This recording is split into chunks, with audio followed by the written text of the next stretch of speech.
Oke, terima kasih kepada moderator. Sebelumnya, Assalamualaikum warahmatullahi wabarakatuh. Selamat pagi dan salam sejahtera untuk kita semua. Yang saya hormati para dosen, staf akademik, serta teman-teman mahasiswa semester 8 yang saya banggakan.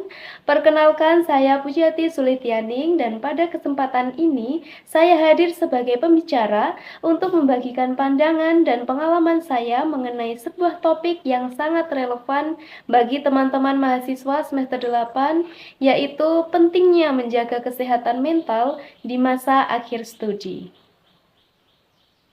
Teman-teman, izinkan saya bertanya, pernahkah kalian merasa lelah tapi bukan karena aktivitas fisik? Pernahkah kalian menangis tapi tidak tahu pasti apa penyebabnya? Itu bisa jadi tanda bahwa bukan tubuh kita yang kelelahan, tetapi pikiran dan perasaan kita yang sedang berjuang. Di kampus, kita terbiasa membahas soal IPK, penelitian, atau kelulusan, tapi sangat jarang kita membicarakan apa kabar perasaanmu hari ini. Teman-teman, selama ini kita sering diajarkan untuk menjaga kesehatan fisik. Tapi bagaimana dengan kesehatan mental? Padahal ketika mental kita terganggu, kita jadi tidak bisa berpikir jernih, motivasi menurun, dan aktivitas sehari-hari pun terasa berat.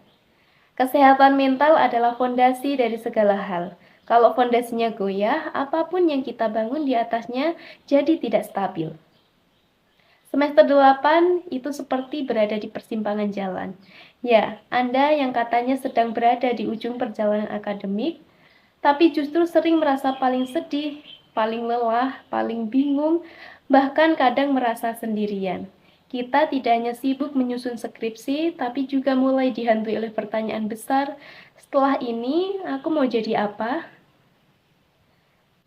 Ditambah lagi dengan skripsi yang kadang buntu di tengah jalan, deadline yang menumpuk, ekspektasi keluarga yang semakin tinggi, pertanyaan-pertanyaan klasik seperti kapan lulus, sudah sidang belum, sampai kerja di mana nanti. Belum lagi kalau kita melihat teman-teman yang sudah lulus duluan atau terlihat lebih siap menghadapi masa depan. Rasanya campur aduk ya. Oke, saya pribadi pernah mengalami masa-masa itu. Pagi-pagi datang ke kampus dengan niat menyelesaikan bab 3 skripsi, tapi akhirnya hanya menatap layar kosong selama 2 jam. Bukan karena malas, tapi karena pikiran terlalu penuh. Saya merasa terbebani, cemas, bahkan meragukan diri sendiri. Dan saat itu saya sadar saya tidak hanya butuh wifi kampus atau bimbingan dosen, tapi saya juga butuh ruang untuk bernapas secara mental. Kita sering tidak menyadari bahwa kita sedang tidak baik-baik saja. Beberapa tanda yang perlu kita waspadai antara lain merasa cemas berlebihan, sulit tidur atau tidur terus-menerus, hilang minat terhadap aktivitas yang biasanya kita sukai, merasa kosong, hampa atau tidak termotivasi, terlalu sensitif atau justru sangat menarik diri, dan bahkan mulai muncul pikiran untuk menyerah. Teman-teman, kalau kalian merasakan hal ini, kalian tidak sendiri. Dan yang lebih penting, perasaan itu valid. Kita tidak perlu menyembunyikannya, apalagi memaksakan diri untuk terlihat selalu kuat. Nah, bagaimana sih cara menjaga kesehatan mental itu? Yang pertama yaitu kenali batas diri sendiri. Tidak apa-apa kalau kita belum selesai skripsi secepat teman kita. Kita punya ritme masing-masing. Jangan bandingkan langkah kita dengan orang lain yang punya medan berbeda. Menurut American Psychological Association (APA), memahami dan menghormati batas diri adalah bagian dan self-compassion yang penting untuk kesehatan mental jangka panjang. Yang kedua yaitu cari sistem pendukung. Teman curhat, dosen pembimbing yang suportif, atau bahkan konselor kampus, semuanya bisa jadi tempat berbagi. Kita tidak harus memendam semuanya sendiri. Dukungan sosial terbukti membantu menurunkan tingkat stres dan meningkatkan kesejahteraan emosional. Yang ketiga, beristirahat tanpa rasa bersalah.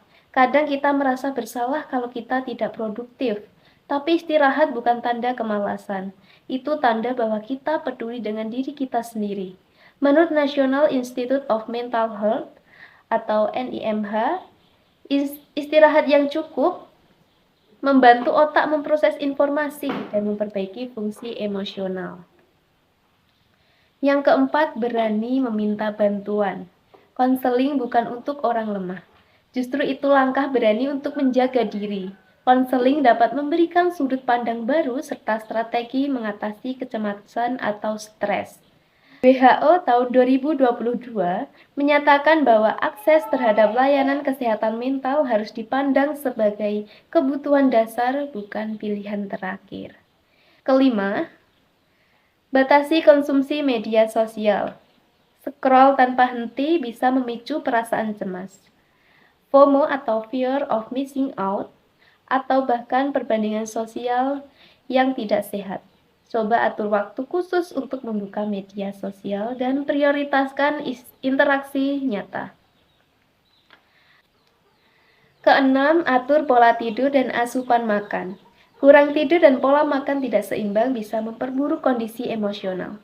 Tidur cukup dan gizi seimbang terbukti memiliki pengaruh besar terhadap suasana hati dan kestabilan emosi. Kemudian yang ketujuh, terlibat dalam aktivitas mindfulness atau spiritual. Latihan mindfulness seperti meditasi atau zikir dapat membantu menenangkan pikiran dan mengurangi kecemasan. Kegiatan spiritual yang bermakna juga dapat memberikan rasa damai dan tujuan hidup. Dan yang terakhir ada fokus pada proses, bukan hanya hasil. Setiap halaman skripsi yang kamu selesaikan, setiap usaha untuk bangun dari tempat tidur dan menghadapi hari, itu adalah kemenangan kecil yang patut dihargai. Psikolog menyebut ini sebagai growth mindset, yaitu pola pikir yang menghargai perkembangan dan proses sebagai bagian penting dari keberhasilan.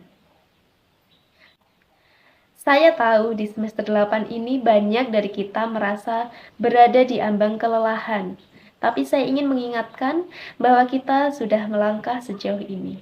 Setiap malam begadang, setiap tangis di kamar kos, setiap tanya mampu atau tidak, semuanya adalah bagian dari perjalanan kita. Kita tidak harus selalu terlihat kuat. Kadang mengakui bahwa kita lelah justru adalah bentuk kekuatan yang paling jujur. Kata orang bijak, tidak apa-apa berjalan lambat, asalkan tidak berhenti. Dan saya ingin menambahkan, tidak apa-apa berhenti sejenak, asalkan tidak menyerah. Teman-teman, menjaga kesehatan mental bukan berarti harus selalu bahagia, tapi tentang bagaimana kita mengenali, menerima, dan merawat diri sendiri dengan segala keterbatasannya. Kita boleh lelah, kita boleh menangis, tapi jangan biarkan itu membuat kita berhenti melangkah.